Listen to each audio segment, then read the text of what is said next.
Hello, and welcome to Opt to Thrive, episode 13. Stopping menopause hormone treatment. When, how, and why.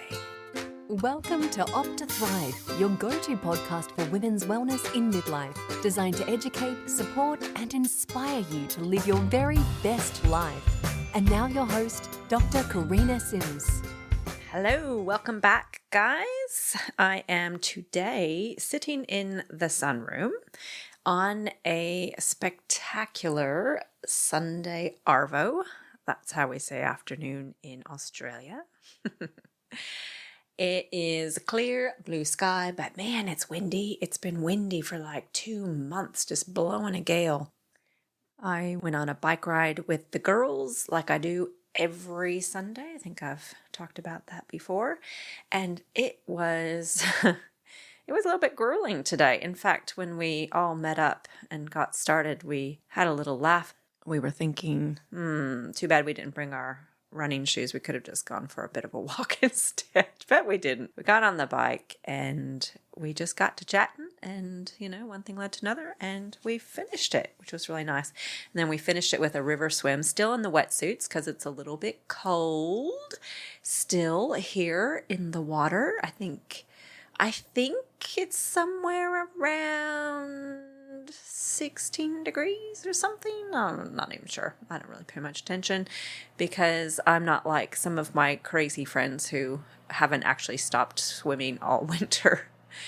I really have only gotten back in now that the days are sunny and beautiful blue sky.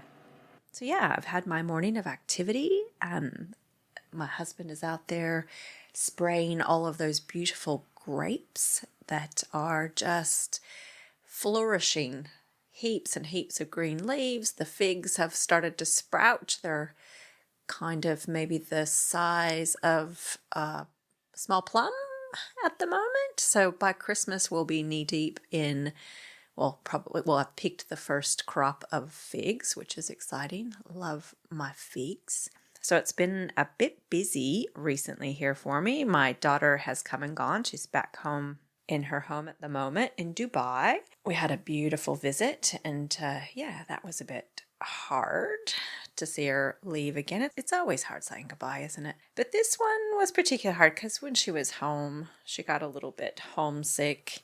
Yeah, so it made it a little bit trickier, but she asked me not to cry when I dropped her at the airport, and surprisingly, we both held it together pretty well. I think just reminding myself of what an amazing life she is living made it a lot easier. So she had decided to go back a few days early and spend some time in Tuscany riding horses for a few days before she got back to work. So that made it a little bit easier knowing that she's got a pretty amazing life. On the home front, things have gotten back to pretty normal and a little bit quieter. In terms of my career front, it's been a bit kind of crazy. I've got lots of projects on the go, some really exciting things going on in the background, which I'll fill you more in as we go. I think maybe I've mentioned I've started a menopause clinic, which, for a small regional town is pretty progressive to have a menopause clinic, which is pretty cool. I didn't really think about that when I started it. And then we got some publicity that actually ended up kind of nationally, really. The story got picked up on the ABC national radio. So that was pretty cool. Made headlines in our little town having a menopause clinic that is ran pretty much next to a women's pelvic health clinic that's ran by a specialist pelvic health physio, which is just awesome.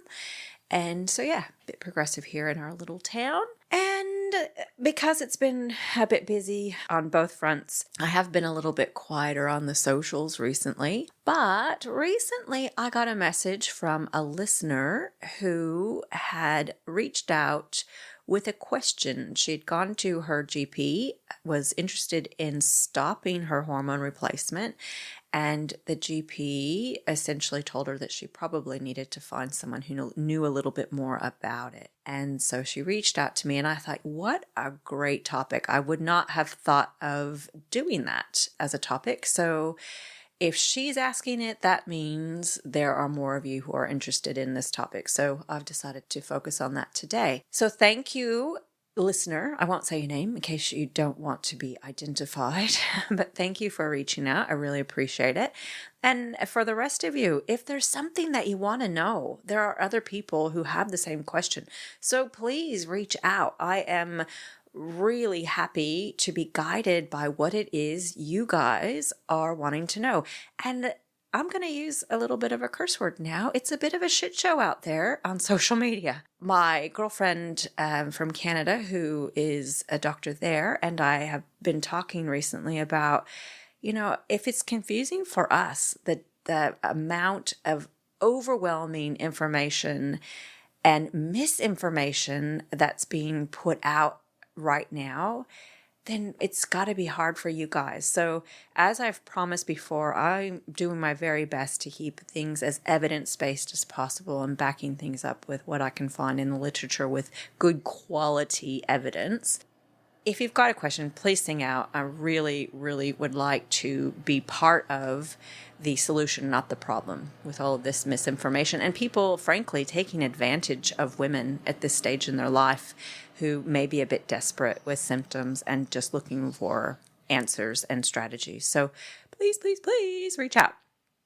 Okay, like most things in medicine, there's much more to this discussion about stopping your hormone replacement than just the logistics of how to do it. There's the why we should or shouldn't do it, the when, and then the how. So as this whole controversy around hormone treatment has evolved, the recommendation around how long a woman can be on it has evolved as well. It didn't become as well known until about the last year that the general recommendation that used to be that hormone treatment was used for menopausal symptoms only in fully informed women and using the lowest possible dose for the shortest amount of time, that recommendation has changed. The shortest time was meant to be really, it was agreed, maybe no more than 5 years. We try to get women off of hormone treatment. So looking back at when this shift occurred and this new recommendation came out, I couldn't find the exact time, but it's been in the last few years. The shortest time has now changed to indefinitely. It's worth knowing that some of the leaflets that are still coming with hormone treatment at the moment will still say that there's this recommendation that we get you off of it by 5 years. But the recommendations have definitely changed. And now it's agreed that once you've found the right type and the right dose of hormone treatment, you can take it for as long as you need it. And that's a good thing. Because what we know is that a lot of women continue to have symptoms for about 8 years, and roughly in 4 of us are going to have symptoms that last well into our 60s and 70s. And you know what? I've had 80-plus-year-old ladies still having a hot flush now and then. So it does happen. It's worth noting, though, that from the WHI study that we've talked about in previous podcasts, and especially episode 3, the HRT scandal, that they did show a very slight increase in breast cancer risk after about that 4-year mark of being on the combined hormone treatment, so estrogen and progesterone. The risk was less than 1 additional woman per 1,000 women.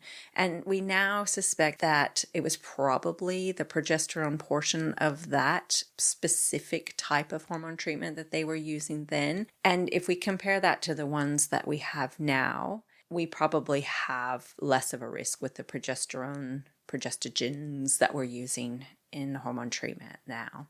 But like lots of things in this area, we still need a lot more research before we can put it into black and white. So then in general, the recommendation is that we do a review of hormone treatment every year and just kind of gauge where we're at. Do we still need it? See if the woman has other health issues that have come up, in particular things like heart disease, stroke, blood clots, any kind of cancer, breast cancer, or gynecological cancer in particular. Then we need to continue to weigh the risks of being on the medication versus the benefits of being on the medication and decide, do we need to keep going with it? And then at any point that it's decided it's time to come off of hormone treatment, then we need to formulate a plan. And there may be cases where we just have to come straight off of it. For instance, women who get diagnosed with breast cancer, they are taken right off of it. There also can be cases a woman just decides she doesn't really want to take it anymore. And in either event, the woman just needs to be aware, as well as her family doctor. So the doctor who's looking after her in terms of ongoing risks and chronic disease management, etc. We all need to be aware of what the risks are when we do stop hormone replacement. Still using the term, but now we're supposed to say menopause hormone treatment. So as we've talked about, hormone treatment is protective for our bones, and that's one of the things that we become more at risk of after menopause is thinning of our bones. What we know is that hormone treatment can increase our bone density, so the strength of our bones, by around 5% in just 2 years of taking it. And we know that on average, it also reduces the risk of spinal and hip fractures by 40%. Now, after we stop hormone treatment, it doesn't appear that there's much lasting bone protection. In fact, there's an increase in the risk of hip fracture, which looks like it starts before 2 years after stopping the hormone treatment, and then it continues to worsen over time. So when hormone treatment stopped, the rate that we lose bone is more rapid for the first 4 to 5 years. So we need to be aware of that. There was a study published in 2011 where they looked at nearly 81,000 postmenopausal women, and they found that 6.5 years after stopping the hormone treatment, they were at a 55% greater risk of hip fracture than those who had continued on with their hormone treatment. So if the bone density is already low before we stop the treatment, we could be in real trouble if we don't replace it with something else to protect the bones. And for this reason, it's really important to know where we're at in terms of our bone density when we're looking at coming off hormone treatment. So an up-to-date bone density test would be important even before stopping it. So if you do have osteopenia, which is just the thinning of the bones, but not yet thin enough to be classified as osteoporosis. So if you do have osteopenia or osteoporosis, then a management plan can be created to avoid it getting any worse. We've talked about it before, but bone health is just so important that I'm going to repeat it again today. To keep our bones healthy and strong, it's recommended that we do regular weight-bearing activity. So, walking is a great one. It's easy, it's cheap. Just need a pair of shoes that you can walk in, and out the door you go. But you could also do things like jogging if your knees are still happy with you, unlike mine. Mine don't really like me doing that anymore. Jogging, running, tennis, badminton, ping pong, pickleball, racquetball, stair climbing, dancing. It's also recommended that we do regular resistance exercise or muscle training exercises at least a couple of times a week. And if you know much about me, you know that I love my weightlifting. It is awesome to feel strong and know that you're doing such good things for your bones. So I encourage everyone to get out there and lift some stuff with some guidance so that you don't hurt yourself if you've never done it before. Along with our exercise, it's important to take in enough calcium. The current recommendation for midlife women is 1,300 milligrams a day. Now, we prefer that we get this through our diet rather than a tablet because there are some questions about risks with tablets. You can get enough calcium by taking in, let's say, 3 to 4 servings of high calcium foods like milk, yogurt, cheese, tofu, seeds and nuts like chia seeds and almonds, leafy greens like spinach and kale. We also need to get enough vitamin D. So vitamin D is really important. Vitamin D and calcium work together to maintain our bone strength. We do get a little vitamin D from our diet, but most of it is synthesized through our skin from the sun. It's recommended that we get about 10 minutes a day of sun on our exposed skin. Try to get out there before 10 in the morning or after 4 o'clock in the afternoon, especially here in Australia, so you can avoid those really nasty UV rays. Now, it's important to know, unfortunately, you cannot bank your time in the sun, as in, do an hour today and then spend the rest of the week indoors. If your vitamin D is low, which your doctor should be monitoring around this stage in our lives, so around this age, then you should be taking a supplement. And it's perfectly fine and healthy to take a vitamin D supplement. I thought I'd also just mention a bit around who should be getting a bone density test, because the recommendations from the Menopause Society are a little different than those that we would be practicing generally as GPs, because we would be looking at an older population and starting to screen for bone health. But for women in particular, those who have low body weight, they've got limited mobility or they're immobile, if they've got poor overall health, they're a smoker, they drink more than 2 standard drinks a day, they have diabetes, malnutrition, they've been a tissue transplant recipient, they've got HIV, or other conditions that we know can impair bone turnover, then it's recommended that they have a bone density test if we can get one. It's definitely recommended for women who haven't had a period for over 6 months and they're less than 45 years old. If they've had a history of hyperthyroidism, hyperparathyroidism, they've got some kind of malabsorption of their gut, like celiac disease. They've got chronic kidney disease, chronic liver disease, rheumatoid arthritis. If they've been on steroids like prednisolone for more than 3 months at some stage, or they've taken aromatase inhibitors, those women absolutely need to have a bone density. And that doesn't matter if they're under or over 65. They need to have one. So the next thing that we need to look at, I've talked about this before again, is cardiovascular risk. We've talked about how we become at increased risk of cardiovascular disease after this midlife period. Did you know that cardiovascular disease is the leading cause of death in women globally? So all over the world. That's what's getting us, girls. So we really need to let that sink in and have a think about what we can do to decrease our risk, right? We develop it several years later than the men do, and we know that around this midlife period is when there's a real increased risk. Over the past 20 years, we've learned a lot more about how our changes in hormones can cause adverse changes in our body fat distribution, cholesterol, and our vascular health. What we know is that menopause transition is a time where the increase in our risk of heart disease actually speeds up. If you listen to the episode on the HRT scandal, which I mentioned before, you might recall that big study that rocked hormone treatment prescribing around the world was actually done to prove what we thought we knew.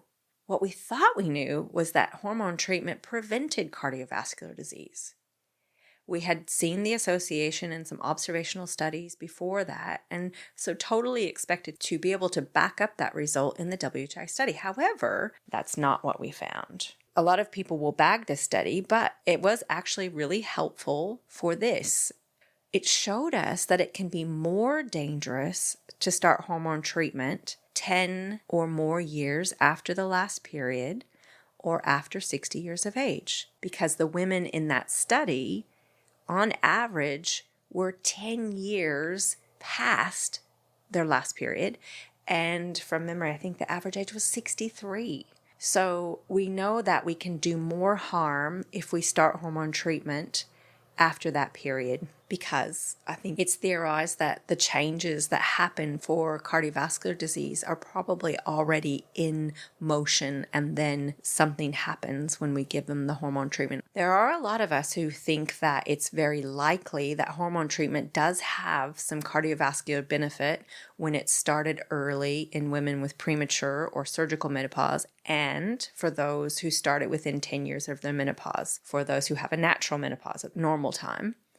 but there's still not enough robust evidence for it to be recommended for this reason alone. The benefits of hormone treatment, like lower rates of diabetes, reduced insulin resistance, and protection from bone loss, do appear to outweigh risks for the majority of early menopausal women, but guidelines will not change for the rest of us until there's enough really good quality evidence.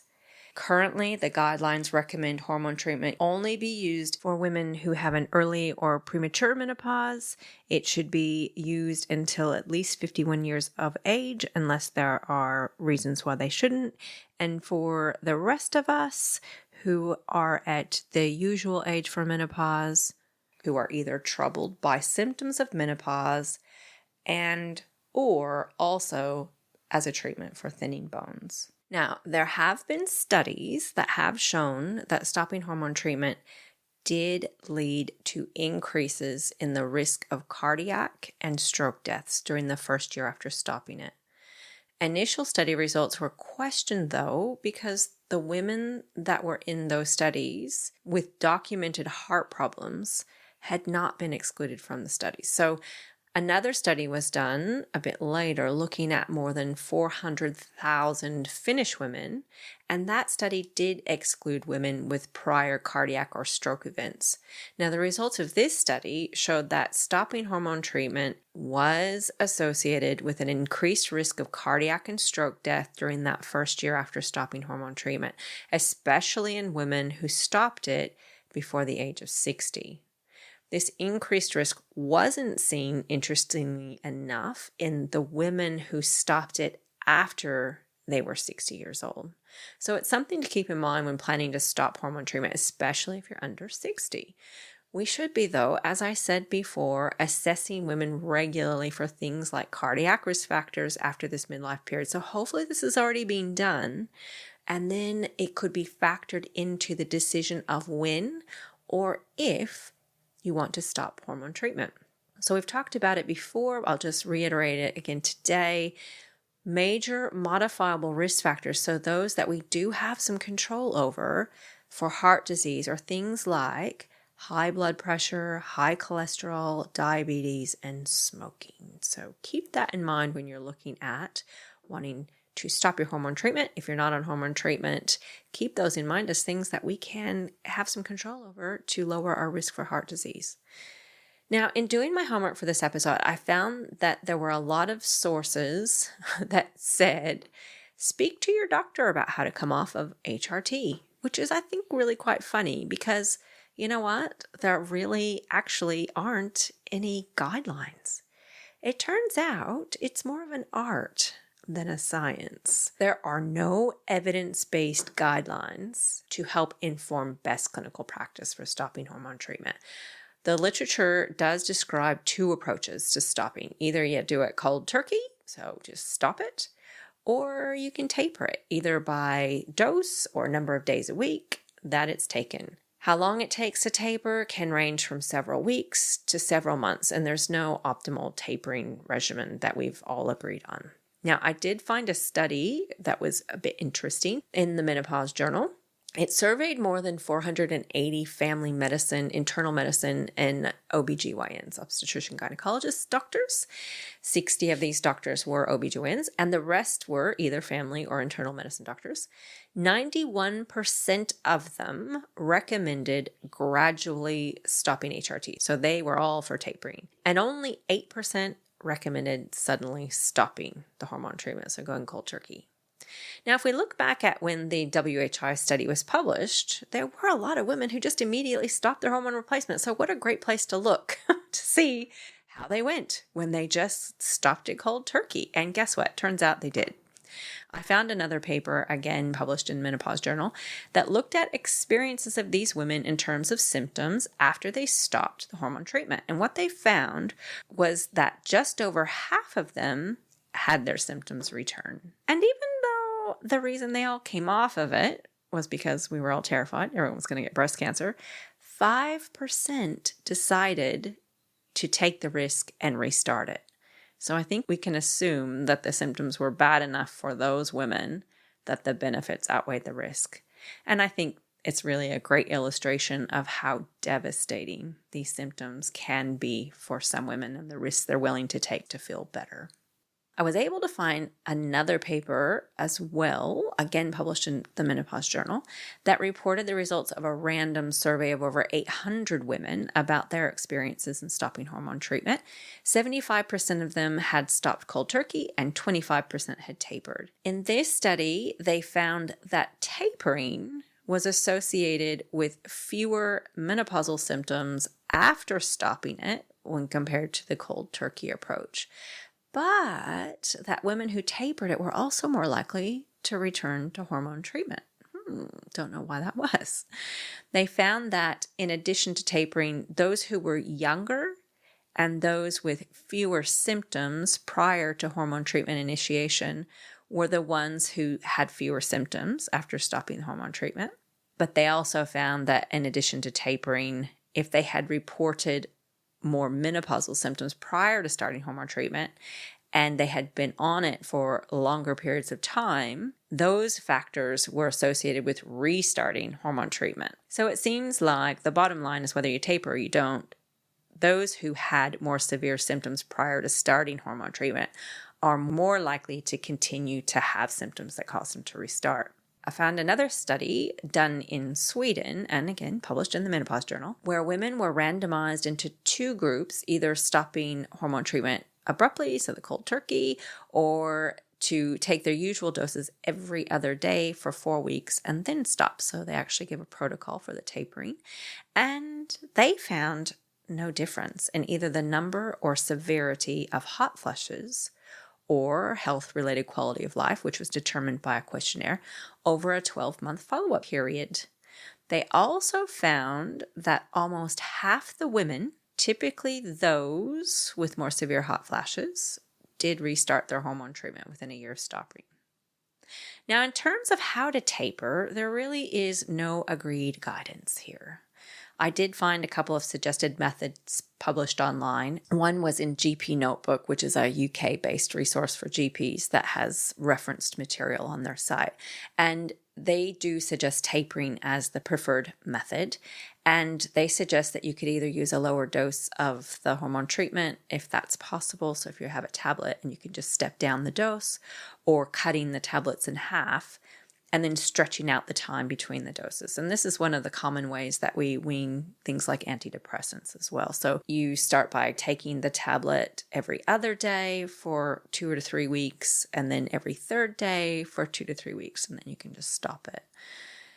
This method can be fiddly, especially if you're cutting tablets in half. And if the tablet isn't scored, so there's no line down the middle, then you really don't know where the active part of the medicine is within the tablet. So you can cut it in half, and one half would have all the medicine and the other half would have none of it. When there's a line down the middle, it means that one half of the tablet is guaranteed to have the same amount of active ingredient as the other half of the tablet.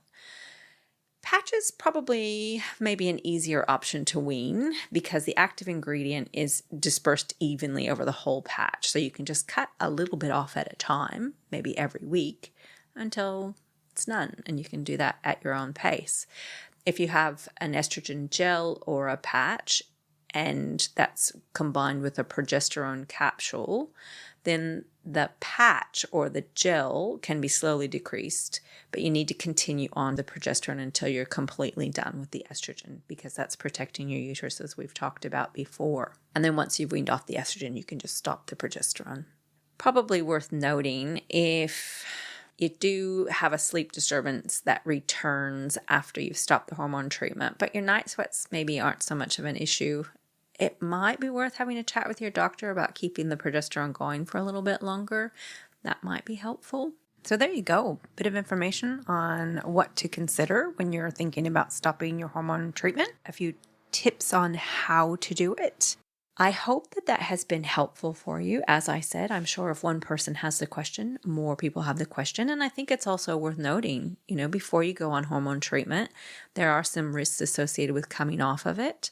So, looking ahead at when you will come off of it, if you will come off of it. I have women who absolutely refuse to come off of it. Again, if you've got any questions or any topics that you'd really like for me to cover, please sing out, because as I said, this podcast is for you. This is to get accurate evidence-based information out to you guys who are very likely overwhelmed with the amount of contradictory information that's out there.